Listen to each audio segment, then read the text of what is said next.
Bonjour à toutes et à tous et bienvenue pour ce nouveau Hit Story enregistré aujourd'hui à l'Opéra de Vichy. Notre invité va s'y produire pour un show qui s'annonce mémorable.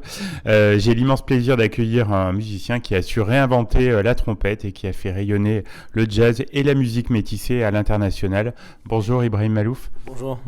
Donc c'est votre deuxième participation à l'émission. Là, on va parler de Capitals, donc un morceau récent né de votre collaboration exceptionnelle avec le tromboniste américain Trombone Shorty.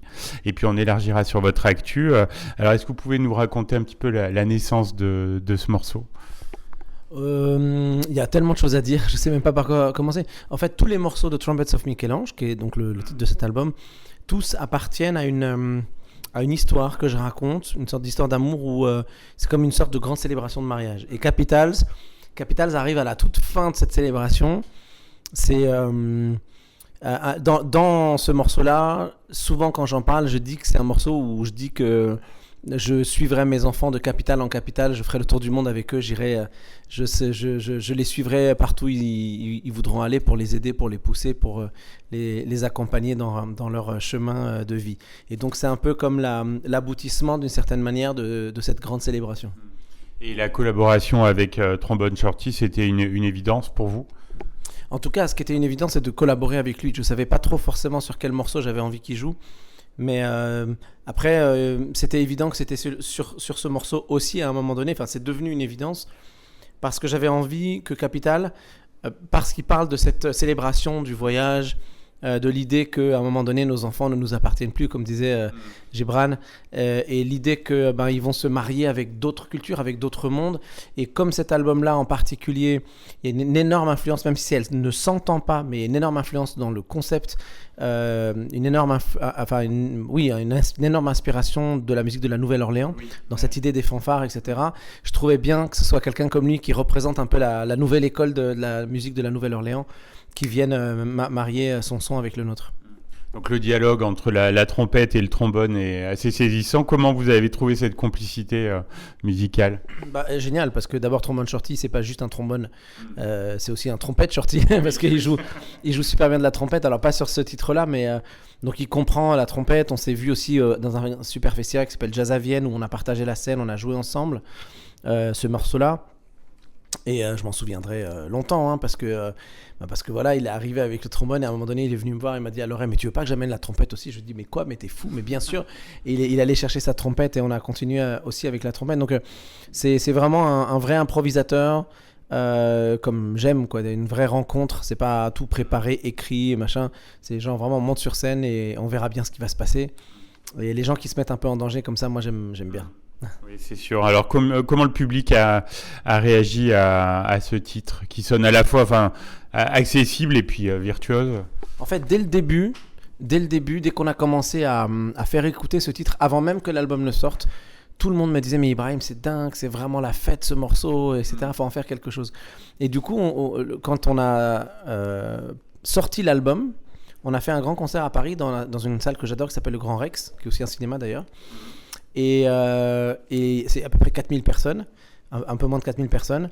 Et à la fin du concert, on a fini avec le morceau Capital et j'ai dit à tout le monde: vous savez quoi, venez, on sort et on termine le concert dehors. Et on avait fait fermer tous les grands boulevards à Paris. Les gens sont sortis dehors et on a filmé ça et on en a fait une sorte de vidéo pour que les gens sentent c'est quoi l'âme de ce morceau-là, que c'est la fête, on est en plein milieu de Paris, mais ça pourrait se passer à la Nouvelle-Orléans, ça pourrait se passer n'importe où dans le monde. Finalement, on est dans la rue, on voyage avec cette musique, on danse, on chante, etc. Et donc là, si vous allez voir sur Internet, vous tapez Capitals avec un S et mon nom, et vous allez tomber sur cette vidéo, vous allez voir, c'était dingue. Il met de bonne humeur et donc sur scène, on imagine que c'est un morceau qui met le feu. Ouais, on fait la fête, on fait la fête.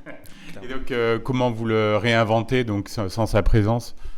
De toute façon, surtout dans mes albums, dans mes musiques, je pourrais mettre une personne ou l'enlever ou en rajouter plein d'autres à la place. Au final, chaque musicien vient et s'approprie la musique. Donc là, on fait quelque chose qui est complètement différent. Vous allez voir ce soir, c'est très très différent. Il n'y a pas un invité, c'est complètement différent, c'est autre chose qui se passe. Et pourtant, on fait la fête de la même manière. On en parlait un petit peu en aparté. Je crois que vous êtes heureux d'être à l'Opéra de Vichy, qui est quand même une salle formidable. Absolument. Et puis je sais que dans cette région, il y a eu pas mal de très très bons trompettistes classiques. Et donc, vous savez que je viens de la musique classique. Moi, au départ, j'ai fait mes études dans la musique classique. Donc, voilà, je sais que pas mal de gens connaissent bien la trompette dans ce coin. Donc, c'est toujours bien. Et puis, on est dans une salle où, on m'a dit que l'acoustique était dingue. Moi, je suis pas encore monté sur scène, mais je sais à quoi ressemble le théâtre de l'intérieur. Et je sais que c'est absolument magnifique. Donc, je suis impatient d'être sur scène là.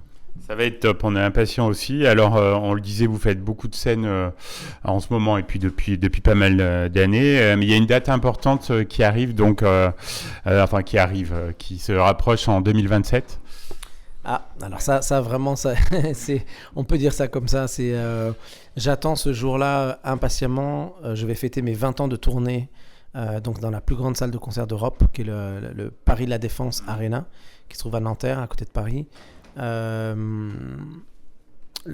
J'ai l'habitude de dire cette phrase, mais c'est vrai, ça va être le plus grand concert de jazz instrumental de l'histoire, ce qui est fou. Et donc on va fêter ça bien comme il se doit. Et donc j'encourage évidemment toutes les personnes qui aiment bien ma musique à venir faire la fête avec nous ce jour-là. Donc c'est le 10 avril 2027. On a déjà lancé la billetterie, il y a déjà, je sais plus, mais pratiquement plus de 4500 billets vendus déjà. Donc je pense que c'est bien de s'y prendre tôt, puisqu'on est presque 2 ans avant là, ou un peu plus d'un an et demi avant. Et voilà, ça commence à chauffer. Vous faites le décompte, non des jours? Pas des jours, mais on pourrait presque le faire. Ouais. C'est une bonne idée, remarque. Donc Capitals figure sur votre album qui est sorti il y a 1 an à peu près, dont vous parliez, Trumpets of Michel-Ange. Vous êtes heureux de l'accueil qu'il a eu cet album. Ça a été quand même dithyrambique au niveau des critiques, et puis bon, le public l'a bien reçu. Mais c'est toujours important. Hein. Moi, je fais pas la musique pour être validé par les gens, parce que je la fais pour moi, pour me sentir bien avant tout. Mais il est évident que quand le public réagit, ça n'a pas toujours été le cas. Hein. J'ai sorti 20 albums. Oui. Ça n'a pas toujours été le cas. Il y a des albums qui n'ont pas du tout été compris, pas du tout aimés, etc. Mais celui-ci, effectivement, a été très très bien reçu. D'ailleurs, c'est là où on sent... C'est là où on voit que parfois les choix de musique nous rappellent à quel point la musique peut être vraiment universelle. C'est-à-dire qu'on joue cette musique vraiment dans des endroits où on s'attend à ce que les gens ne comprennent pas forcément.